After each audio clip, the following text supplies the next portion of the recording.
Maka Jawa Barat akan dia bikin jadi daerah yang penuh dengan kemusyrikan, saudara. Orang Jawa Barat itu kehilangan identitas. Saya selalu diserang terhadap dukun, kemudian dukun selalu dihentikan dengan perdukunan. Orang ada bikin postingan seolah-olah saya minta ke dukun. Saya ini orang yang rasional. Silahkan dicek. Di WA saya tidak pernah berhenti Pak hari ini.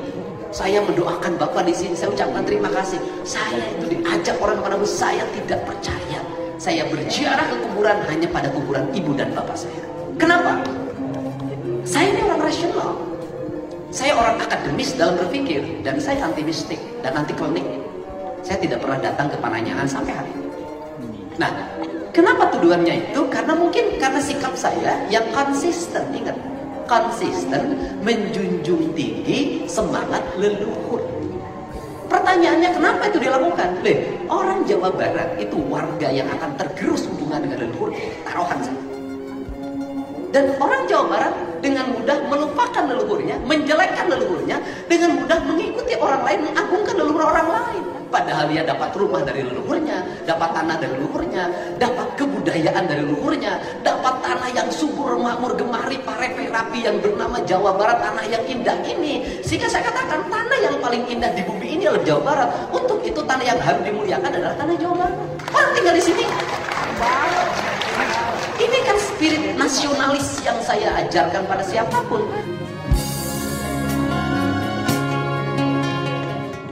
Mereka yang menuduh itu sendiri dalam tanda kutip telah melakukan perbuatan melestarikan kemusyrikan.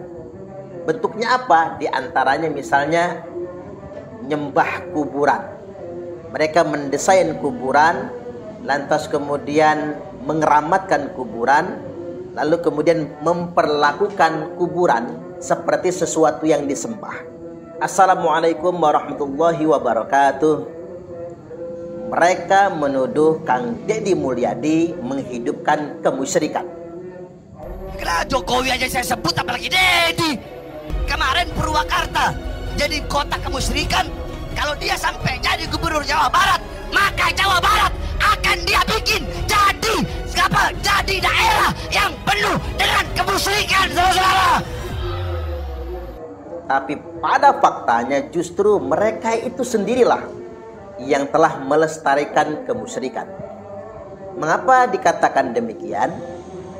Hari ini kita mendengar kritik mereka terhadap Gubernur Jawa Barat Kang Deddy Mulyadi. Mulai ketika beliau menjabat Bupati Purwakarta yang membuat monumen atau patung yang lantas kemudian dituduh telah melakukan tindakan musyrik atau menghidupkan kemusyrikan. Padahal Kang Deddy Mulyadi tidak pernah membuat patung yang untuk disembah, kecuali hanya monumen saja sebetulnya, sebagai bagian dari sejarah. Nah, sedangkan justru mereka yang menuduh itu sendiri, dalam tanda kutip, telah melakukan perbuatan melestarikan kemusyrikan. Bentuknya apa? Di antaranya misalnya nyembah kuburan. Mereka mendesain kuburan, lantas kemudian mengeramatkan kuburan, lalu kemudian memperlakukan kuburan seperti sesuatu yang disembah. Hari ini kan kita mendapati sebuah fakta di mana kaum Ba'alwi terbiasa memperindah dan mempermewah kuburan-kuburan mereka atau orang yang mereka anggap leluhur mereka, yang lantas kemudian dikeramatkan oleh mereka. Lalu mereka perlakukan kuburan tersebut dalam tanda kutip seperti sesuatu yang disembah. Dimewah-mewahkan, dihias sedemikian rupa. Lantas kemudian bentuk ta'zim mereka terhadap pemakaman tersebut atau kuburan tersebut dengan membungkukkan diri, merendahkan diri. Menyerupai seperti orang yang sedang menyembah kuburan. Ini kan patut diduga merupakan upaya melestarikan kemusyrikan sebetulnya. Padahal di dalam Islam, perbuatan yang seperti itu sangat diharamkan. Bahkan di lingkungan masyarakat NU sendiri, dilarang kita semua menyembah kuburan. Seperti yang kita ketahui, Nabi SAW telah bersabda, La taj'alu qabri 'idan wa masjidan. Jangan jadikan kuburku, kata Nabi, sebagai tempat pesta, tempat perayaan, tempat walimah. Wa masjidan, jangan juga jadikan sebagai masjid. Lalu apa maksud dilarang menjadikan kuburan sebagai masjid? Ini bukan dalam pengertian Wahabi dilarang membangun masjid di dekat kuburan atau di samping kuburan, bukan itu maksudnya. Yang dimaksud dengan dilarang menjadikan kuburan sebagai masjid, ya seperti ini, melakukan ritual-ritual yang menyerupai seperti menyembah kuburan, penghormatan yang berlebihan terhadap makam tersebut, lantas kemudian melakukan ritual-ritual yang menyerupai seolah-olah ini penyembahan. Dan fakta ini sebetulnya kita dapati di kalangan Ba'ali sendiri, betapa mereka terlalu berlebih-lebihan mengistimewakan makam, seakan-akan datang ke makam seperti datang ke tempat suci.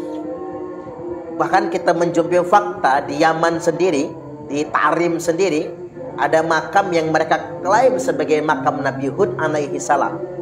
Padahal diperdebatkan apakah benar itu makam Nabi Hud. Sebagian ulama mengatakan itu makam palsu. Namun kita lihat faktanya di sana, di mana kaum Ba'alwi memperlakukan makam tersebut sebagai tempat suci. Dan bisa kita cek langsung ke sana atau lihat di media sosial, makam itu kemudian ditawafi. Jadi makam Nabi Hud di Yaman tersebut menyerupai seperti Ka'bah Baitullah. Orang datang ke sana seolah-olah datang ke kota suci. Lantas kemudian orang yang berziarah ke makam tersebut seolah-olah dia sedang tawaf di sekeliling Ka'bah. Ini fakta. Nah, perilaku ini siapa yang mengajarkan? Ya kalangan Ba'alwi sendiri. Bahkan kemudian di antara mereka mengklaim makam Faqih Muqaddam Muhammad bin Ali Ba'alwi, atau yang terkenal dengan istilah Faqih Muqaddam, yang katanya bisa mi'raj dalam satu malam itu 70 kali. Di makamnya itu seperti makom Nabi. Di sana seolah-olah ada raudhahnya di sana. Bahkan ada yang sampai berpendapat nggak perlu lagi datang ke Madinah, cukup ziarah ke makam Faqih Muqaddam. Karena setiap hari Nabi Sallallahu Alaihi Wasallam ada di makam Faqih Muqaddam, dan berdoa di dekat makam Faqih Muqaddam itu sama dengan berdoa di Raudhah. Jadi makam Faqih Muqaddam ini sudah menandingi makam Nabi sebetulnya. Raudhahnya juga sudah menandingi Raudhah yang ada di Masjid Nabawi. Nah, ini apa namanya? Ini sama saja dengan membangun sebuah doktrin, lantas kemudian melakukan sakralisasi terhadap makam, dan pada akhirnya kemudian menciptakan model kemusyrikan di makam-makam yang dikatakan keramat tersebut. Jadi alih-alih menuduh Kang Deddy Mulyadi telah melakukan kemusyrikan, justru mereka sendiri yang telah melestarikan kemusyrikan. Kita lihat faktanya bagaimana mereka mengistimewakan dan memperlakukan secara berlebih-lebihan makam-makam leluhur mereka. Dan ini kenyataan sebetulnya. Jadi ini menyerupai sebuah pepatah, menepuk air di dulang, nyiprat ke muka sendiri. Ini kenyataannya sedemikian rupa. Jadi fakta pertama yang hendak saya kemukakan adalah ketika mereka menuduh Kang Deddy Mulyadi telah melestarikan kemusyrikan, faktanya justru doktrin-doktrin mereka lah yang hari ini melestarikan kemusyrikan. Dan fakta kedua yang harus kita ketengahkan pada kesempatan kali ini, ketika mereka sendiri melarang orang lain beribadah kepada selain Allah, orang harus semata-mata menjadi hambanya Allah. Tapi faktanya kaum kabib-kabib Ba'ali menjadikan mereka warga agama kelas 1 dengan kasta tertinggi, lantas kemudian menjadikan muhibbin mereka dalam tanda kutip seolah-olah menjadi budak-budak mereka. Hari ini kita dihadapkan dengan sebuah fakta. Bahkan ada yang membuat argumentasi begini, sealim apapun ulama, sepintar apapun kiai, kalau dia jadi muhibbin di hadapan kabib-kabib itu, dia bukan apa-apa dan bukan siapa-siapa. Dia tetap sebagai warga agama kelas 2. Kasta mereka, derajat spiritual mereka, nilai diri mereka tetap ada di bawah kabib-kabib itu. Nah, paham seperti ini, doktrin seperti ini kan jelas melestarikan kemusyrikan sebetulnya. Menghadirkan patronasi yang tidak semestinya kepada Allah Subhanahu wa Ta'ala. Itulah mengapa kemudian Nabi Sallallahu Alaihi Wasallam coba menegaskan ketika peristiwa Futuh Mekah untuk menghapus feodalisme gaya Arab jahiliyah itu.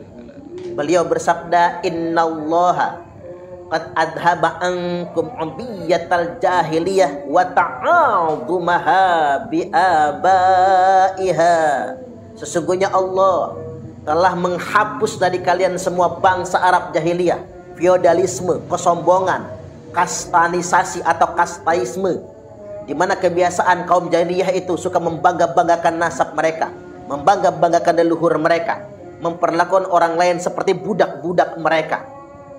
Nah, Allah sudah hapuskan hari ini, di mana sistem perbudakan sudah dihapuskan. Wa ma adraka mal aqabah fakku raqabah. Tahukah engkau apa jalan yang mendaki lagi sukar itu? Yakni membebaskan budak dari perbudakan. Konteks ayat ini kemudian, dalam konteks modern, ayat ini adalah menghapus feodalisme, menghapus sistem-sistem feodal yang dibangun berdasarkan doktrin-doktrin keagamaan. Kalau dulu agama memberantas perbudakan, nah hari ini kita memberantas perbudakan yang mengatasnamakan agama. Apa namanya? Ketika orang merasa klannya lebih mulia daripada orang lain, itu kan namanya perbudakan. Entoh kemudian mengaku-ngaku sebagai cucu Rasulullah, dalam darah aneh mengalir darah Rasulullah. Lucu-lucu. Di zaman yang sudah semodern ini sudah generasi Gen Z loh. Di zaman yang sudah semodern ini masih ada orang menggunakan kasta untuk merendahkan orang lain, untuk memperbudak orang lain. Apa enggak ada sih? Dan mengapa ini jadi lestari? Karena mereka menggunakan doktrin-doktrin agama. Mereka menggunakan ayat Al-Quran maupun hadis-hadis Nabi. Dan anehnya lagi, kiai-kiai yang melestarikan ini, dalam tanda kutip ya, nggak semua kiai. Alangkah saya ingin menghimbau kepada kiai-kiai yang telah dititipi ilmu, kapan panjenengan sadar dan tobat? Jangan rusak ajaran Islam dengan mengikuti maunya para kabib-kabib yang ingin mereka itu menjadi warga agama kelas 1. Jangan manipulasi umat dengan doktrin-doktrin keagamaan, lantas kemudian membuat umat terkungkung dalam sebuah doktrin, dan kemudian harus menjadi pelayan bagi para kabib-kabib yang mengaku cucu Nabi itu. Dari situ saja sudah salah. Apatah lagi ada kajian Kiai Imad yang telah membuktikan mereka bukan anak cucu Nabi. Sampai hari ini kajian Kiai Imad tak terbantahkan. Belum ada dan tidak ditemukan kitab sezaman yang mengkonfirmasi leluhur Ba'alwi. Lantas yang masih ngotot betul ngebela mereka sebagai anak cucu Nabi, ya sudah, kerjalah Anda, carilah buktinya, tunjukkan mana. Apalagi berdasarkan kajian saintik, kajian ilmiah, DNA mereka jauh dari DNA keturunan Nabi. Oke, coba melek mata, buka telinga. Hei, yang masih menjadi pendukung Ba'alwi sebagai cucu Nabi, DNA mereka jauh, kita nggak bisa mengingkari ilmu pengetahuan. DNA Nabi kemana, DNA mereka kemana. Dan ini tidak bisa kita pungkiri tentunya. Sadarlah. Yang lantas kemudian umat diperbudak dengan doktrin-doktrin yang sedemikian rupa. Bahkan kemudian kita ikut andil dalam melestarikan keperbudakan tersebut. Ada kiai yang membuat pernyataan, Ahlul Bait itu ada. Ada seorang kiai yang aneh sekali membuat pernyataan, Habib itu ada. Kalau Habib nggak ada, maka Imam Mahdi berarti nggak ada. Jadi Habib itu ada, dan kalau nggak ada berarti hadis Imam Mahdi ini nggak benar. Ini kan pembodohan sebetulnya. Doktrin kayak gini pembodohan. Loh, sejak kapan kemudian dia menyatakan Imam Mahdi itu adalah Habib? Ini persoalan nih sebetulnya. Kita sepakat Imam Mahdi itu ada, berarti Ahlul Bait itu terus ada. Tapi ingat, Habib Ba'alwi bukan Ahlul Bait Nabi, bukan zuriat Nabi, borok-borok melahirkan Imam Mahdi. Karena memang bukan. Ini harus diluruskan sebetulnya. Itulah mengapa para ulama mewajibkan kita memverifikasi siapapun yang ngaku anak cucu Nabi. Tujuannya apa? Justru untuk menjaga agar tidak muncul Imam Mahdi palsu. Imam Mahdi aja belum muncul, sudah ada yang ngaku imam besar umat Islam. Iya kan? Imam Mahdi belum muncul, sudah ada yang ngaku imam besar. Nanti habis ngaku imam besar alias imam jumbo, mereka ngaku Imam Mahdi akhirnya. Ini kan fakta. Jadi saking ngeyel, belagak dan belagunya mereka, padahal bukan anak cucu Nabi, ngangkat diri mereka sebagai imam besar umat Islam. Aneh-aneh saja. Dan banyak yang percaya, banyak yang mau jadi pengikutnya. Ini tambah aneh lagi. Kadang kita kehilangan nurani, kehilangan logika, kehilangan akal sehat ketika dihadapkan dengan indoktrinasi yang bernapaskan agama. Padahal itu semua manipulasi yang mengatasnamakan agama. Jadi mengapa para ulama mewajibkan kita memverifikasi siapapun yang mengaku-ngaku sebagai anak cucu Nabi? Alasannya sederhana, agar tidak ada Imam Mahdi palsu. Karena Nabi SAW telah bersabda, Al-Mahdiyu minna ahlal bait. Imam Mahdi itu dari kami, kata Nabi, keturunan kami. Dia merupakan ahlul bait, min waladi Fatimah. Dia merupakan dari keturunan Fatimah. Ismuhu ismi wa ismu abihi isma abi. Namanya persis dengan namaku, kata Nabi. Nama bapaknya adalah nama bapakku. Berarti Muhammad bin Abdullah namanya. Dia dzurriyyat Nabi, merupakan ahlul bait Nabi, keturunan dari Sayyidah Fatimah. Namanya Muhammad, nama bapaknya juga Abdullah. Dan untuk menjamin tidak ada yang ngaku-ngaku Imam Mahdi, untuk menggaransi tidak ada Imam Mahdi palsu, siapapun yang ngaku keluarga Nabi, siapapun yang ngaku anak cucu Nabi, wajib diverifikasi. Itulah mengapa kemudian mencintai ahlul bait itu wajib, mencintai dzurriyyat Nabi itu wajib. Tapi khitabnya jelas, yang dicintai ini harus asli, nggak boleh palsu. Kita mencintai Nabi wajib, tapi bukan Nabi palsu. Mencintai Rasul wajib, tapi bukan Rasul palsu. Mencintai ahlul bait Nabi wajib, tapi bukan yang palsu. Lantas kemudian kita bertanya, emang ada ahlul bait yang palsu? Ada. Itulah mengapa Nabi mengingatkan, fitnah syarra, fitnah di tengah-tengah zaman kemajuan, zaman kemerdekaan, zaman yang sedang tenang-tenangnya, adalah dakhaluha min tahti qodama rajulin min ahli baiti. Akan keluar dari bawah dua telapak kaki laki-laki yang ngaku-ngaku ahlul bait. Yaz'umu annahu minni wa laysa minni. Mereka itu ngaku-ngaku keturunanku, kata Nabi, padahal mereka bukan keturunanku. Berarti memang fakta hari ini banyak orang di Indonesia ngaku-ngaku sebagai anak cucu Nabi. Ini sudah dikonfirmasi dan sudah disinyalir oleh Nabi Sallallahu Alaihi Wasallam sejak 14 abad yang lalu. Jadi warga bangsa Indonesia nggak usah heran kalau sekarang banyak yang ngaku-ngaku anak cucu Nabi, lalu minta diistimewakan, merasa jadi majikan, Arab didoroaken alias meriayeni, merasa mereka kastanya lebih istimewa daripada orang lain. Itu sudah tanda-tanda mereka itu palsu. Kan sudah disebutkan sedemikian rupa. Jadi kalau ada Nabi palsu, ada juga dong yang ngaku-ngaku cucu Nabi, yakni cucu Nabi palsu. Ini yang harus kita sadari sebetulnya. Jadi balik lagi, ketika mereka nuduh Kang Deddy Mulyadi melestarikan kemusyrikan, faktanya mereka sendiri yang telah melakukan itu semua. Yang pertama, mereka seolah-olah menyembah-nyembah kuburan. Dan yang kedua, mereka merasa jadi majikan, lantas kemudian merendahkan orang lain seperti budaknya. Padahal tidak ada yang kita sembah kecuali cuman Allah semata. La ilaha illallah Muhammadur Rasulullah. Allahul muwaffiq ila aqwamit thariq. Wassalamualaikum warahmatullahi wabarakatuh.